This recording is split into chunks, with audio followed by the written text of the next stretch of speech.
Hello everyone. This is going to be a really quick video, just kind of talking about how I go about blending the mix with the kick and the bass drum. Basically, just getting them to sit together and not compete for the frequencies, so you can hear them both pretty clearly. So, without further ado, we can get right into it. So, I'll just play this section. This is my newest song, I Hate Daytime TV.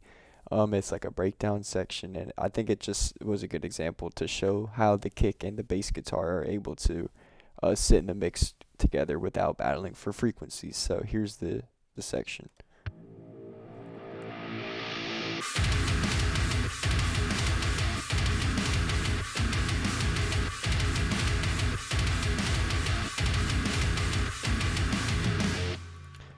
So as you can hear, the kick drum's low end punch is easily cutting through without irritating the bass guitar, and the bass guitar's low end is not battling with the kick's low end. So this is a really hard thing, and it's pretty tricky, and honestly I haven't mastered it completely myself. However, I just kind of want to just give a couple of pointers out that might be able to help other people who are actually struggling with getting these frequencies together. So first thing that I like to do is open up some sort of EQ. It doesn't have to be Pro Q3 or anything. It just anything. It just looking at the wave or the frequencies and just finding out where the kick is really hitting. So,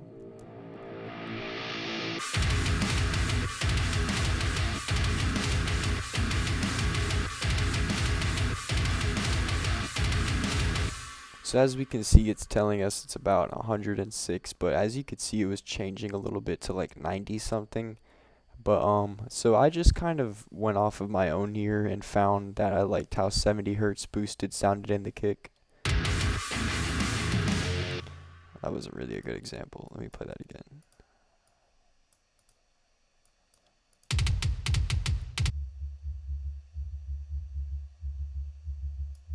So yeah, just a lot of sub and punch in that kick. That's exactly the frequency that I was looking for. So I boosted that a little bit. And you may be wondering what this down here is. Why am I taking away 94 hertz? It seems like the kick was punching there. That's true. However, this is to make room for the bass guitar. So if there's a boost here, this doesn't need to have its own boost as well. That would just make it too punchy and too much low end in the kick drum. So the reason that I have this cut out here is because of, let me unsolo that, the bass guitar. So the low end of the bass here, um, let me see where I did it. Yeah, right here. So, oh, it's a little bit off. So 74 hertz is notched out here. This is where, or sorry, it was 70, my bad.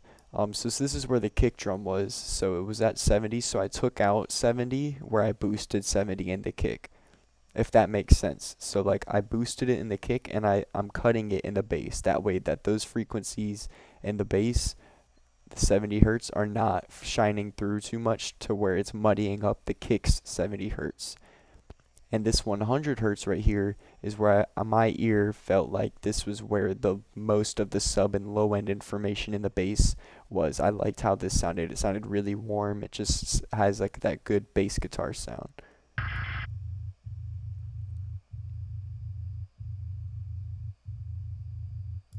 So super low end reinforces everything that's in the bass guitar with this boost right here. So basically, I will go up to the kick. Don't want to do that. And I cut that out. That was also off a little bit.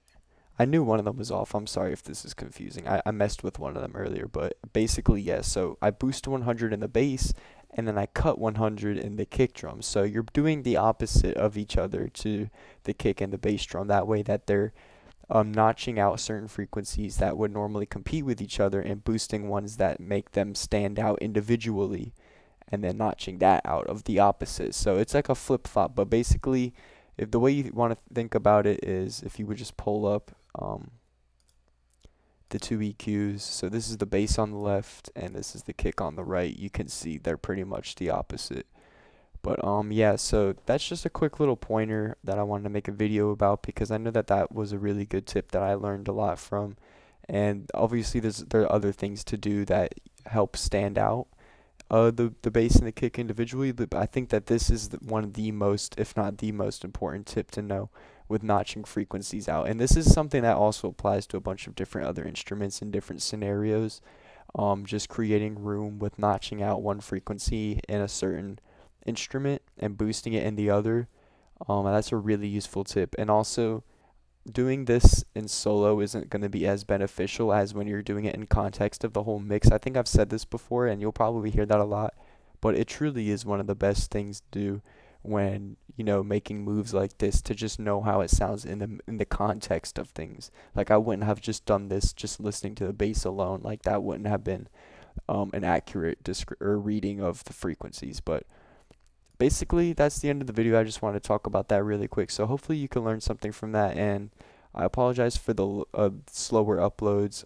I'm in school right now, and I'm about at the final exams week, so things are getting tricky and busy. But I try to make videos whenever I get the chance to. It's just hard to come by with a lot of homework and stuff like that going on and studying. But I really do try to make videos, and hopefully over winter break I can come out with at least a couple. But thank you for watching, and I hope you guys learned something, and I'll see you in the next one.